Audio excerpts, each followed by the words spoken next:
Kyle here with Off Leash K9 Training in Canton, Ohio. And this sweet handsome pup is Frankie. Frankie is an 8-month-old pit mix and the newest graduate of our 2-week board and train program.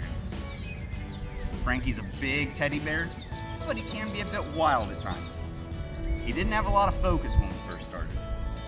He was jumping, pulling on the leash, had no stability, and didn't really want to listen. Take a look at Frankie and I getting to meet and work together on day 1.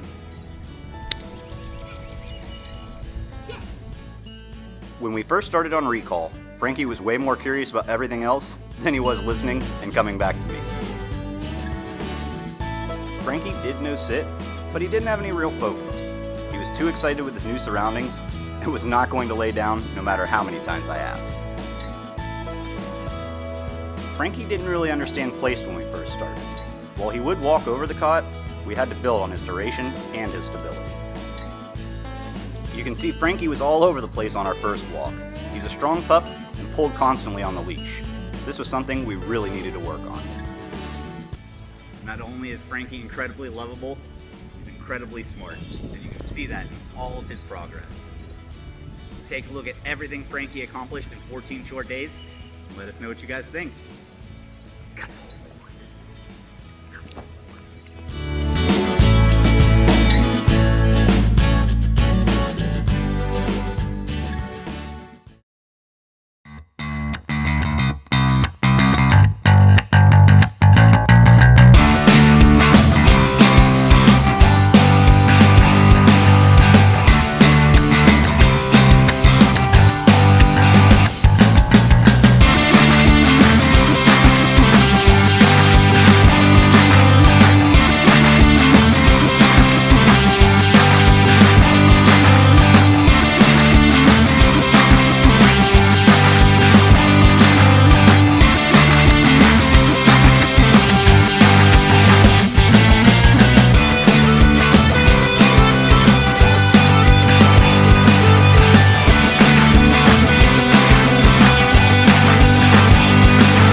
sit down.